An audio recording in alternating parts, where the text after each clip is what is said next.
All right, hour number 2 here and the Breakfast of Champions. If you are joining us on the live stream, we are on Twitter, Facebook, and YouTube. Keegan Hartman alongside me, Brandon Anthony, live in Las Vegas.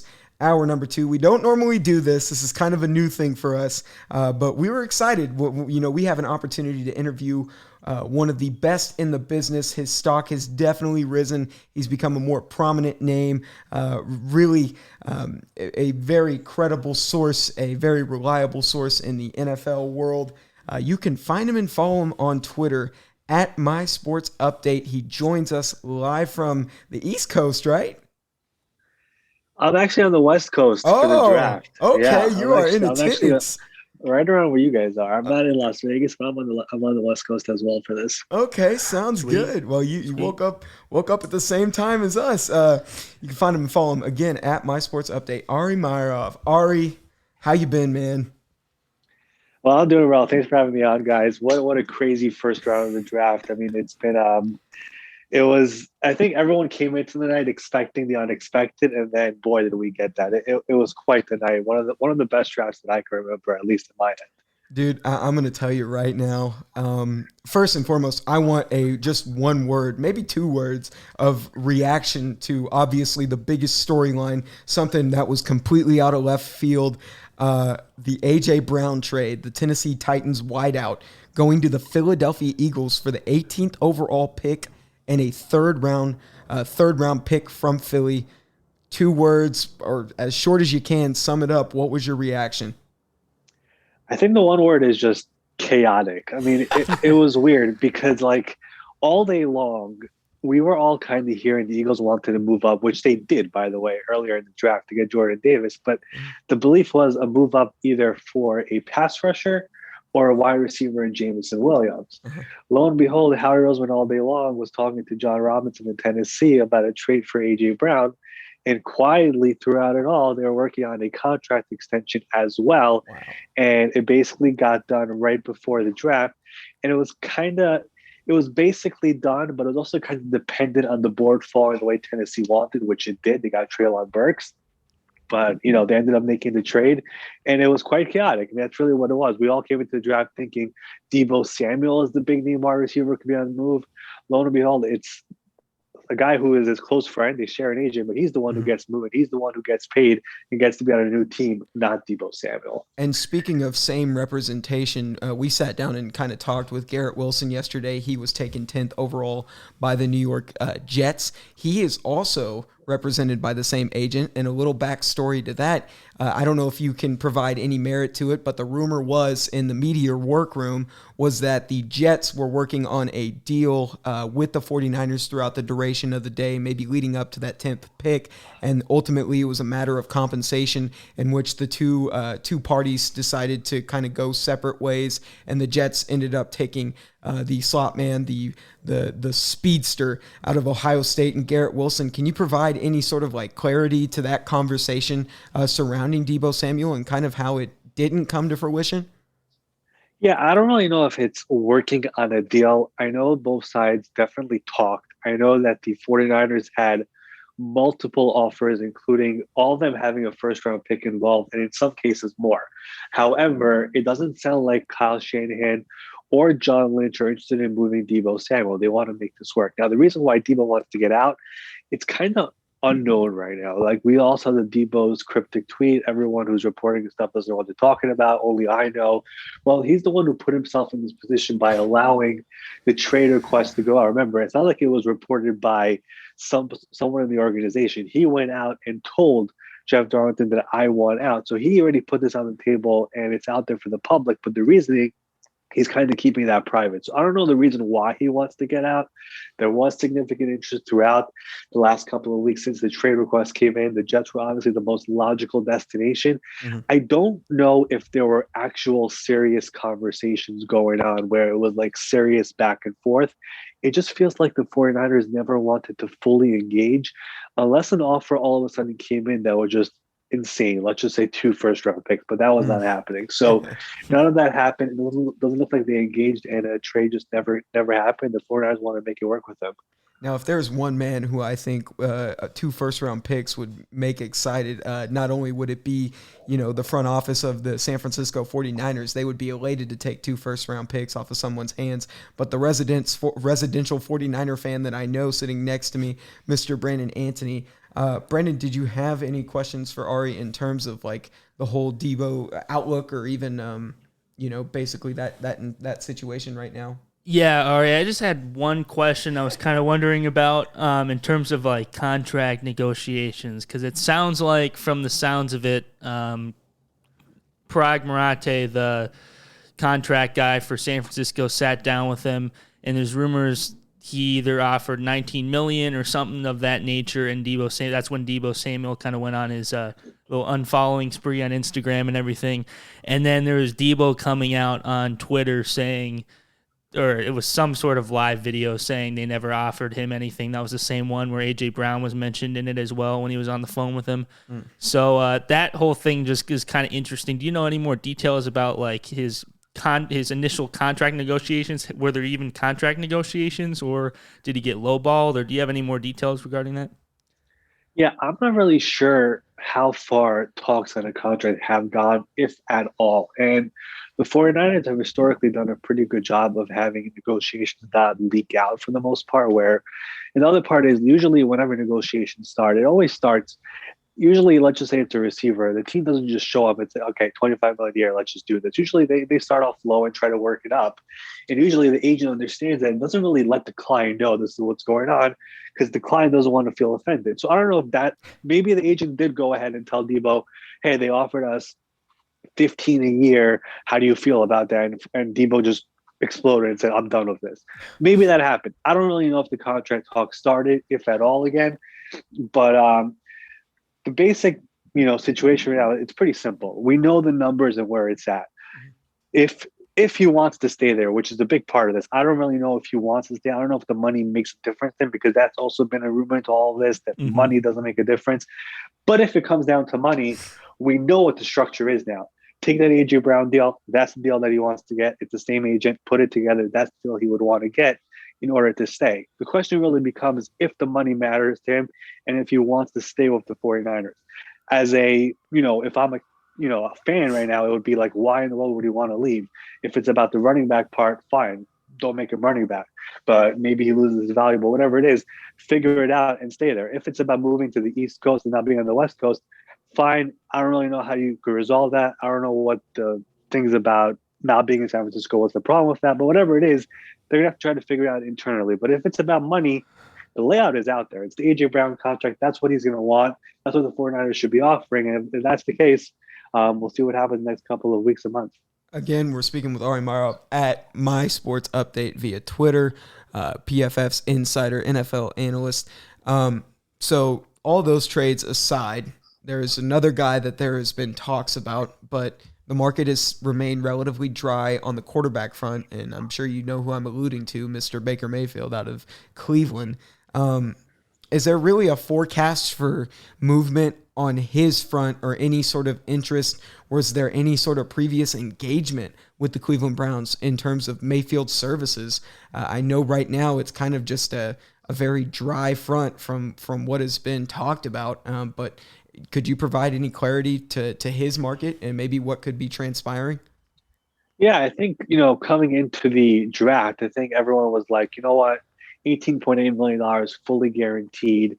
There's a draft of a couple of quarterbacks who might go in the first round. Let's see what happens in the first round, then we'll come back to this. But the fact that only one quarterback went off the board last night, guys like Malik Willis, Matt Corral, Desmond Ridder are all still on the board going into night number 2, it kind of complicates things with Baker because you either were hoping that something happens in the first round, the team doesn't get one, ends up coming back to you in Cleveland and tries to get Baker, or all those guys get quarterbacks and Baker is kind of stuck. Right now, we're basically in the same situation that we were in last night where Pittsburgh filled their quarterback need. They got Kenny Pickett, but teams like a Carolina, for example, maybe in Atlanta, maybe a Detroit, all those teams are Seattle. They all could still get a quarterback now in the second round, and they all have pretty high picks there in the second round to try to get a Malik Willis or a Desmond Ridder or some of these other guys. So I feel like we're back in the same situation. But as for Baker, The Browns are in a situation where the 18.8 is all fully guaranteed, like I said. Yeah. It doesn't sound like any team's going to bite on that. And that's really where the problem comes in.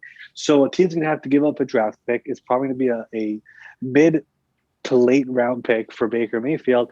And the question then becomes really, what is the money situation? If you remember last year, Teddy Bridgewater was traded from Carolina to Denver. Carolina ate more than half of the salary in order to make the trade happen. So I feel like it would have to be one of those situations. But I think we have to wait until tonight is over and see where all these quarterbacks end up. And then we'll get a better feel of where the Baker Mayfield market is. I would probably keep an eye still on Carolina. Again, Carolina's a team that really, that entire coaching staff has to win right now.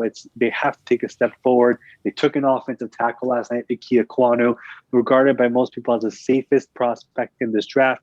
Slide him right into the left side. You have Taylor Moton on the right side. They added Austin Corbett in free agency, Bradley Bozeman in free agency. That offensive line has gotten much better this offseason.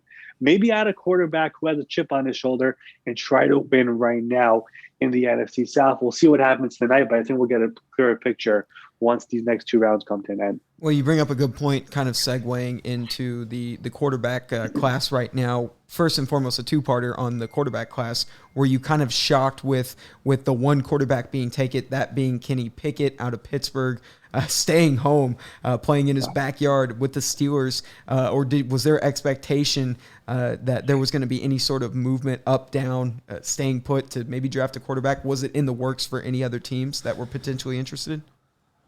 Yeah, it's interesting because really coming into the draft, I always felt like the Steelers liked they really liked the top four quarterbacks. They were fine with all of them, but I felt like they always liked Malik over Kenny just slightly, and they had a chance to take either of them, and they ended up picking Kenny. So clearly that was their preference, but I think really the entire first round with these quarterbacks, it kind of proved to us what we saw earlier in free agency, where the way the NFL looked at this quarterback class is simply, it's not a special quarterback class. And the way we know that is look at what the Commanders gave up for Carson Wentz. Look at how the Colts were aggressive to try to get a Matt Ryan. Look at all these other veteran quarterbacks who were moved, and you were like, wait, why not wait for the draft? Well, clearly people in NFL circles weren't that high on this class. I mean, who knows where Kenny Pickett even goes if it wasn't at 20 to the Steelers? Does he go in the first round? So clearly the quarterback and the way all these mock drafts went, the NFL, the way you look at the quarterback class, it clearly isn't as high as some other people did. I know a lot of people were talking about the whole fifth-year option element with quarterbacks going in the first round. The fact that the fifth year now is fully guaranteed no matter what, the NFL made that change in the last CBA. Mm-hmm. A lot of teams are starting to feel like it really doesn't make a difference anymore to us. You know why? Because if we feel like the quarterback is a superstar, we're going to extend him after the third year. If we don't feel like he's a superstar, then we could just decline the option like we just saw of Daniel Jones. And then if he plays well, we'll just use the franchise tag, which is a few $1 million more. So the whole element of the fifth-year option used to be a very big topic with quarterbacks. It happened with Teddy Bridgewater and Lamar Jackson. The difference back then was that it wasn't fully guaranteed. It was just guaranteed for injury. Now it's fully guaranteed no matter what. When it comes to quarterbacks, I feel like the NFL teams no longer care about that. Interesting. Brandon, did you have anything to add to that real quick? Yeah, not really more on that front, but there was another quarterback that's been thrown out there that I wanted to shoot out. And of course, 49er fans. So I'm just kind of curious about Jimmy Garoppolo in terms of his trade market in round 2. Is there a potential we can see something tonight, or what's going on with that? I know it's kind of similar to the Baker Mayfield situation. So that's just something I've been thinking about as well. Yeah, it's a bit similar. The only differences probably is one, he's obviously recovering from surgery on his shoulder. The 49ers are hopeful that he'll be back to throwing by June. And on top of that, his money is all not guaranteed. So you could possibly just tweak that contract around to try to make it work guarantee-wise. It wouldn't be as much as Baker Mayfield's potentially. But overall, again, it just really depends on preference, first of all. If a team likes Baker or Jimmy Garoppolo, let's say a team like Carolina, if they were actually going for a veteran quarterback, which one do they prefer? But then again, it's kind of similar where it's like, okay, let's just see where these quarterbacks go tonight. And then the teams that have a hole, we'll see what happens. But the only difference, again, one more difference, I guess, with these two guys is that San Francisco is kind of comfortable of just waiting. I mean, there's no reason to rush this. Everyone loves Jimmy there in San Francisco. George Kittle could talk days about him. The teammates love him. So it's like they don't have to trade him. Unlike Cleveland, where you have Baker, who clearly is done with Cleveland. You have Deshaun Watson in the building. There's no way he could walk into training camp into that building. So it would feel like there would be more of an urgency to get something done with Baker and now with Jimmy. I mean, if something happens, if an offer comes in for Jimmy, yeah, sure, they'll do it. But if nothing happens, they're perfectly fine with bringing him into training camp. Ari, I think I got one more question before we let you go, but I want to thank you for sitting down with us and talking with us, giving us some insight today. One more question in regards to night number 2, heading into tonight with the quarterback class still being rather dense. What's kind of the expectation on that front? Who do you think is there going to be any sort of movement, any sort of urgency to kind of move up and get a guy that maybe one of these quarterback deprived teams are in love with? What are your expectations going into tonight as far as the quarterback front, and what are maybe some teams to keep an eye on? Yeah, I mean, first of all, I really don't know how much trading up is even necessary. Maybe it is to get in front of a team you think might be looking at a quarterback, but I probably want to just keep an eye on Atlanta specifically, because you look at that team. This is a team that obviously went all out for Deshaun Watson and failed. They traded Matt Ryan just for a 3rd-round pick.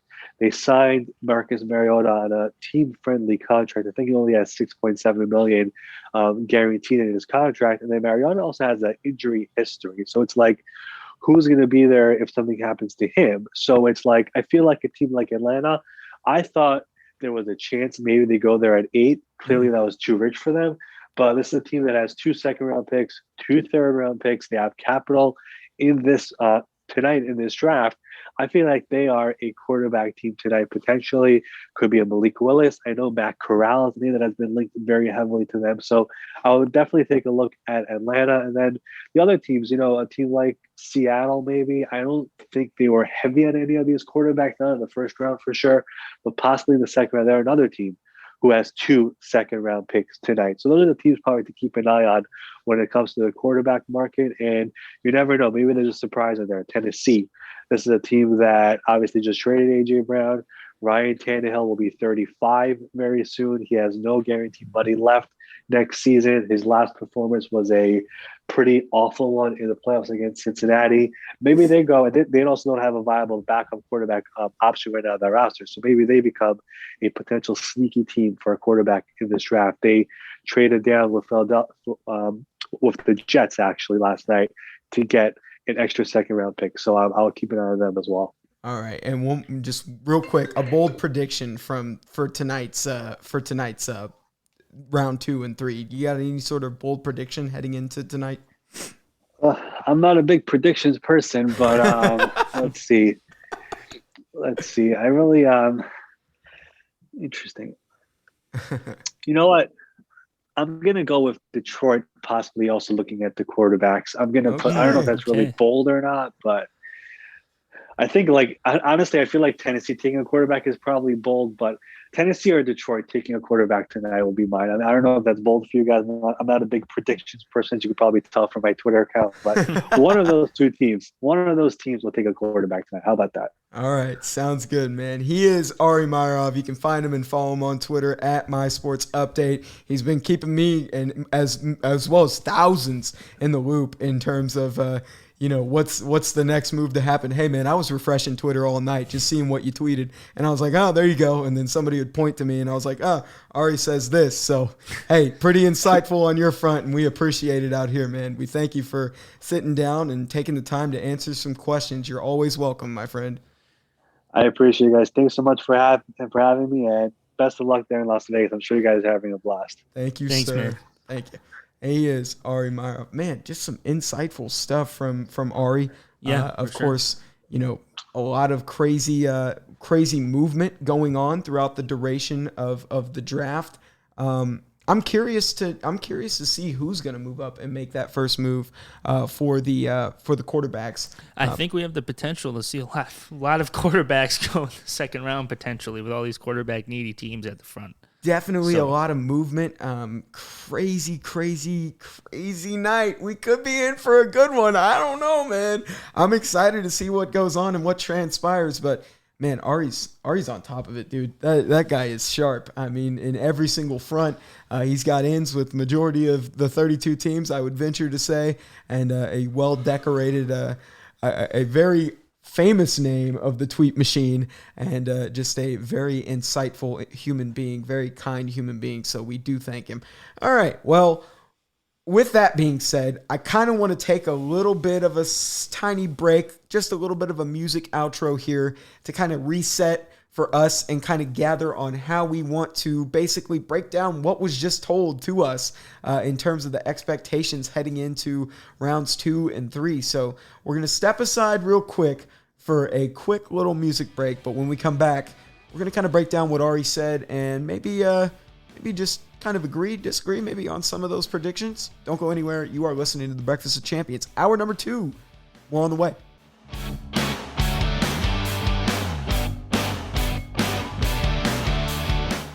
All right. So after that is basically in the bottom stretch here. We're going to keep it short and sweet, but kind of a lot to digest as Ari Meirov just joined us on the show at My Sports Update on Twitter. A lot on the receiver front, a lot on the quarterback front, a lot of moves, some expectations going into tonight's, round 2 and round 3. Wow.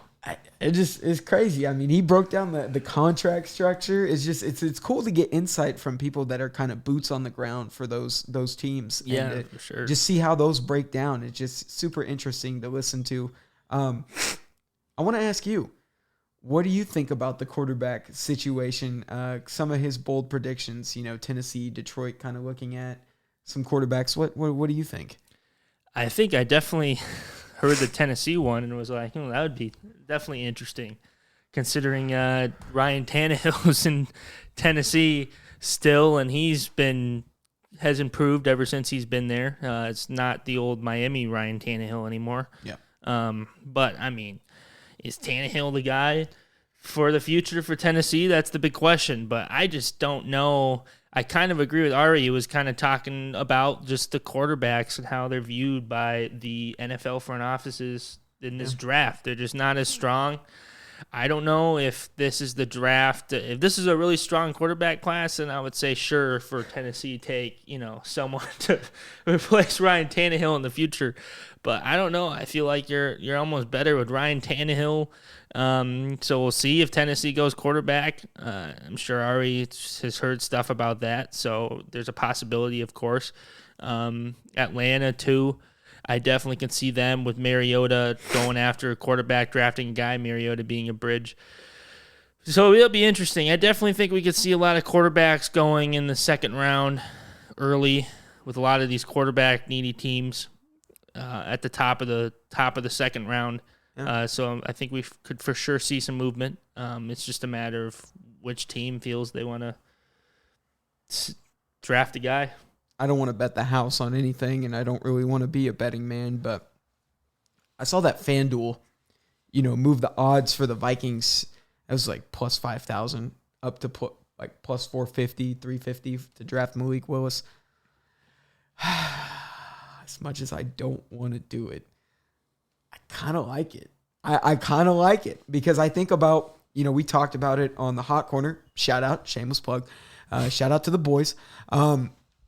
We even talked about it with Jack. I'm sorry. We talked about it with Jack, but still shout out. We're shamelessly, shout out to the Hot Corner, Yeah. Look, if you pair Malik with a above average offensive line, a wide receiving core that is actually a good rotational receiving core, as well as a power runner like Dalvin Cook, if anything goes wrong, it's on Malik. It's not on. I don't know about the Vikings offensive line, but but is it Liberty's offensive line? It's a professional offensive line. But it's not the greatest. It pretty much balances out relatively. But still, I think he has the tools to thrive in that. I don't think he'd be starting right away.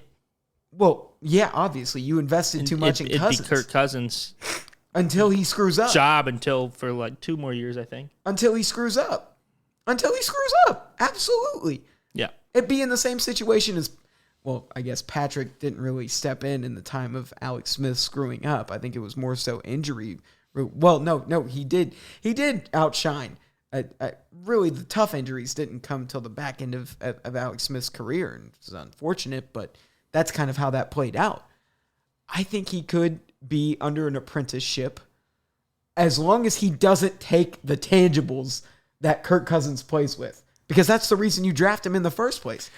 Well, yeah, we were talking about on the hot corner just kind of the best landing spots for Malik Willis, and me and Logan kind of both agreed that the best way to get a quarterback implemented in the NFL is to start him right away. So there's that too. I mean, could potentially him sitting behind Kirk Cousins sort of ruin his ability to learn more? I mean, we saw it with Patrick Mahomes and Alex Smith.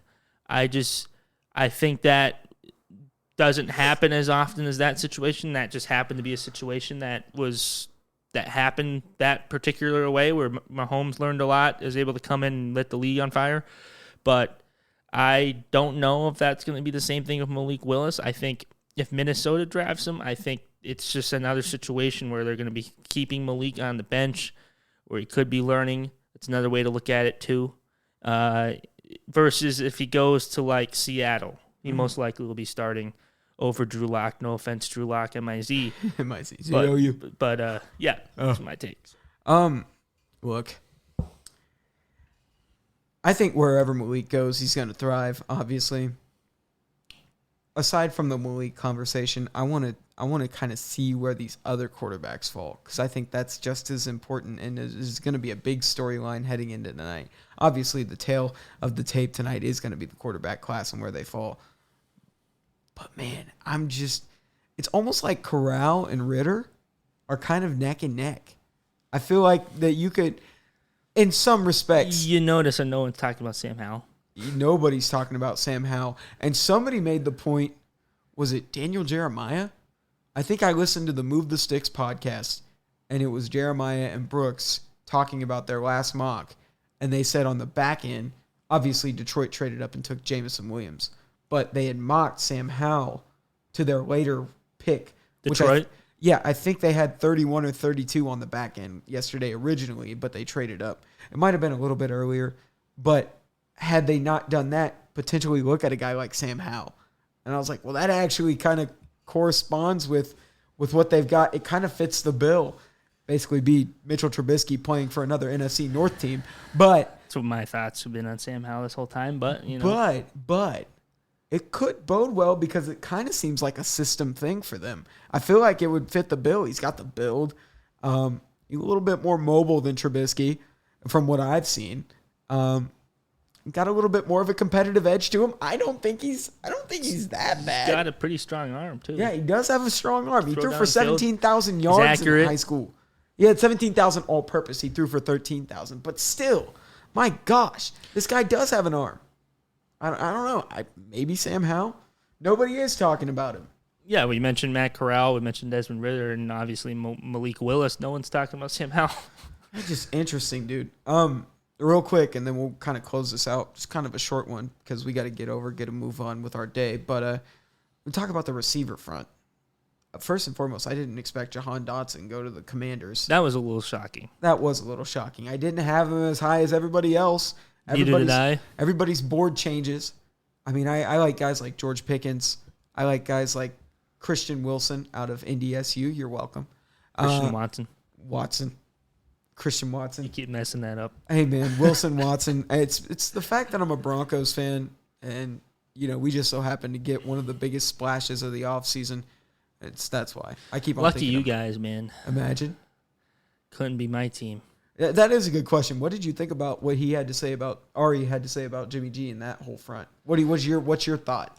About the whole Jimmy G situation? Yeah, it makes sense. I mean, I figured they haven't moved him yet. I figure they're just holding on and waiting for the right opportunity.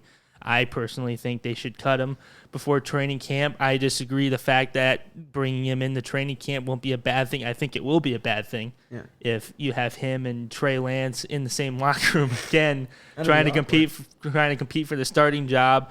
Jimmy G's already given a farewell press conference per se after the NFC Championship game. I just feel like it'd be awkward.